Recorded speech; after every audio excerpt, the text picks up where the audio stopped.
my friend and partner Terry Dugas in the publishing end of Pow Entertainment, but he's even more than publishing. He'll tell you about it. Thank you. I like that Stan is introducing me.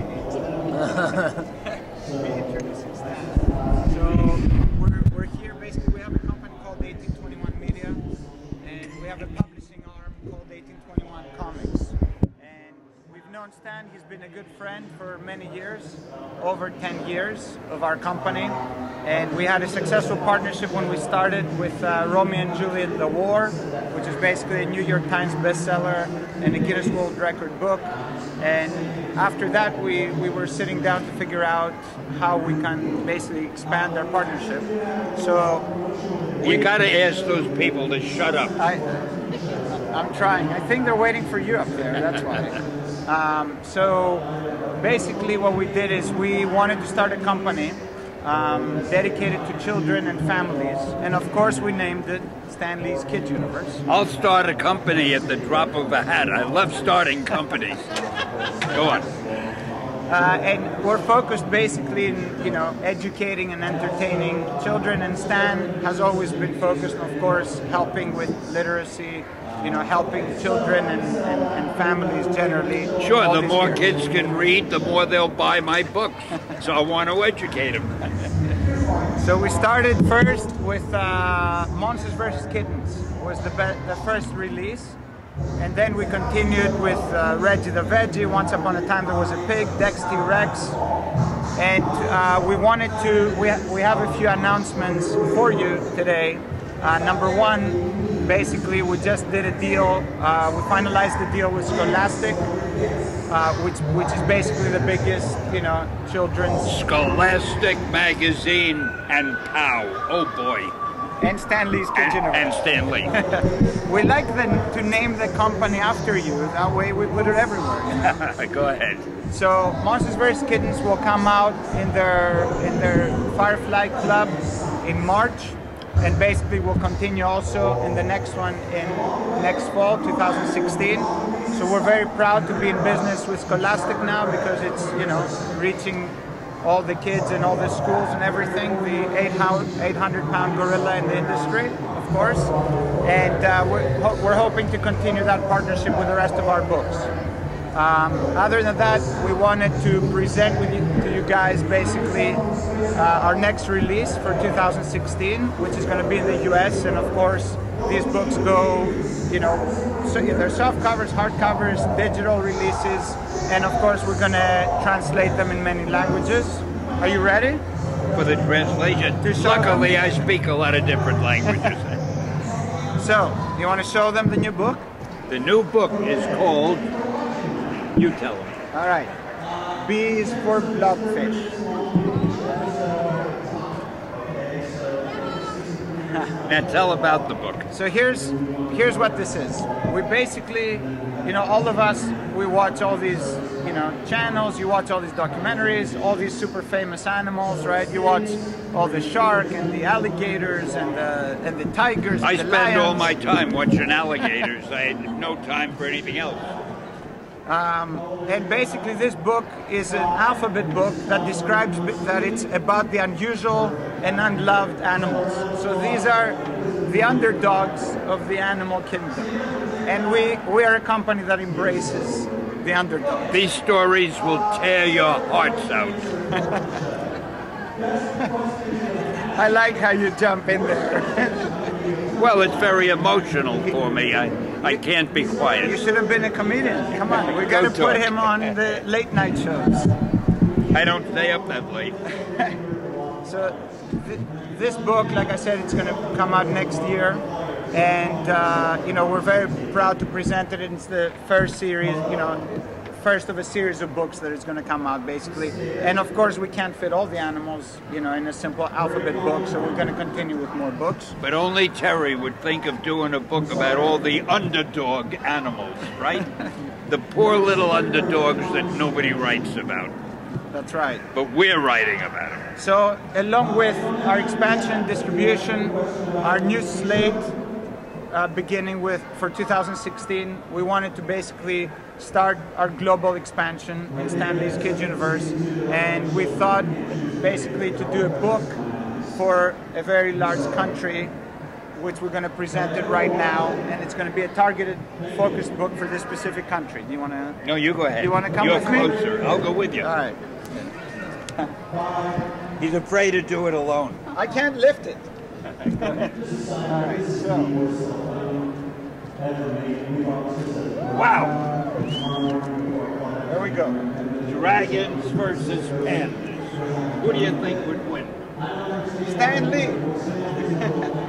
He comes up with these ideas. I don't know where they come from. So, obviously, this is Dragons versus Pandas from Stan Lee's Kids Universe for China.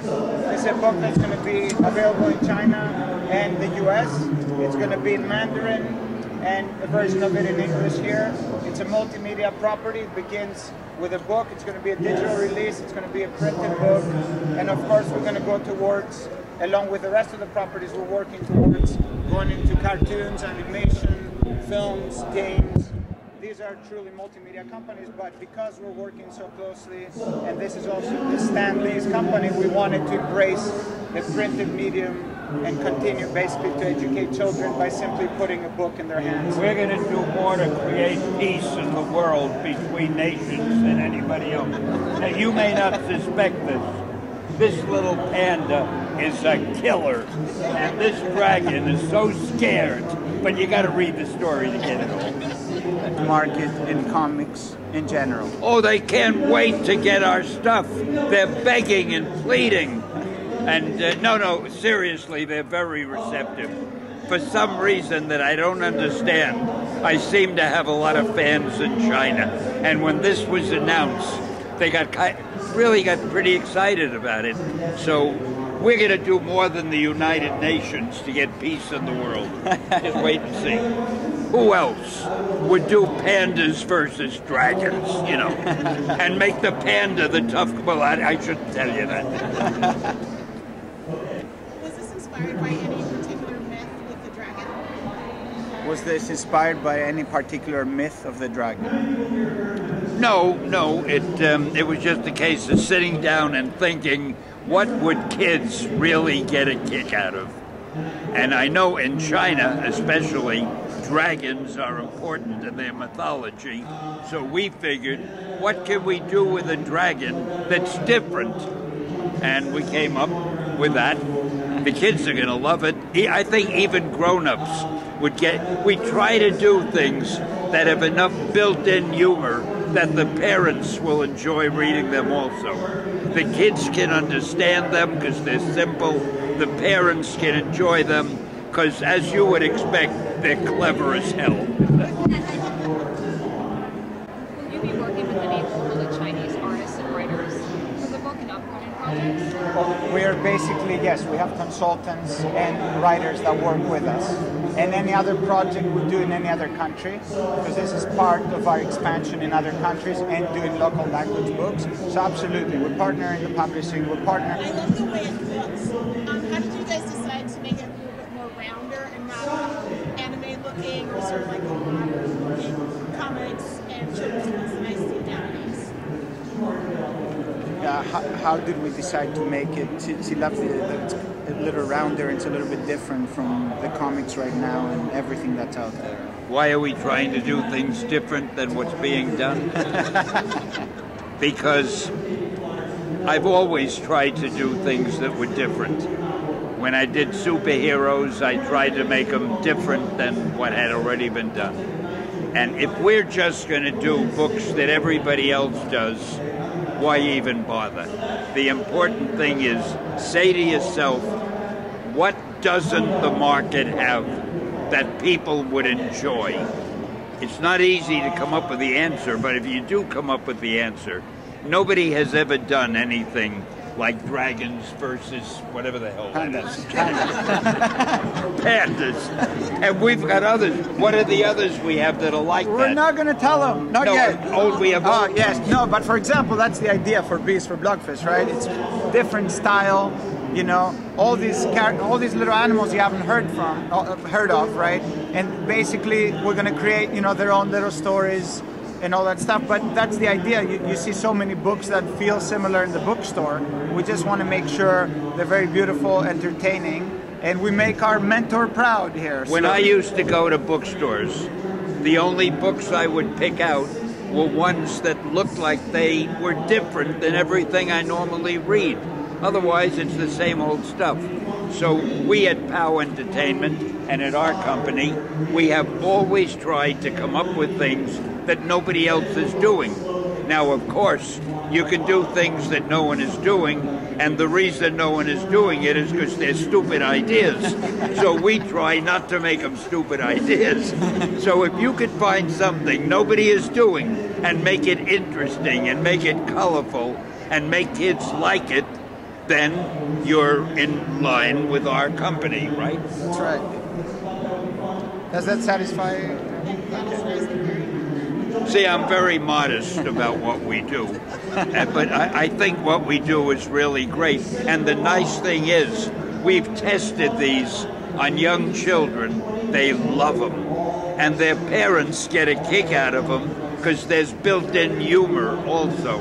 And we don't write down to the kids. We use language that is real language. We don't kitty it up, but we keep it simple for them. The illustrations are good. The stories, they've never read that type before, and that's why we're very wealthy and famous. I wish. Yeah. How do you ultimately convince the type of parent that says comic books are not educational? Sorry, can you How repeat? do you convince the type of parent that says comic books are not educational? How do you convince the type of parent that says that comic books are not educational? I used to get a lot of that years ago when I started in comics. Parents would sometimes say, I don't want my kid to read a comic book because I want my child to imagine what's happening and I don't want to see it. I said, well, what when your child goes to a movie? But more important than that, let's take Shakespeare. We haven't taken Shakespeare for a few minutes. Let's take Shakespeare. He wrote plays. So when you saw Julius Caesar performed on the stage, would you say, oh, I don't want to see it on the stage because I'm not using my imagination. I should just read the play. I mean, that argument was nonsense. It was sophistic. And I could talk people. I've lectured at more schools and colleges about that subject.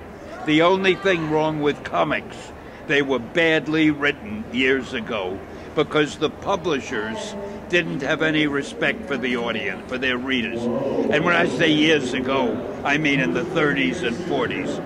And all the publishers wanted was, give me a lot of action, give me a lot of action. Don't worry about dialogue or anything, I want action. Well, when we started Marvel, we decided to write them intelligently, a good vocabulary, the kind of stories that you get in a book, and we accompanied them with drawings that were good drawings. Everything has changed. Comics now are very respected, and well, you know how many movies they're developing based on comics. So it's a complete reversal, and I'd like to think I'm to blame. I'm very modest also. Great. Thank you guys very much for being here. We appreciate your time and your questions. And That's it? that's it. All right. We are Thank you for dismissed. your help. Of course. And we'll see you next year with a lot of new stuff. Thank you very much. Thank you very much.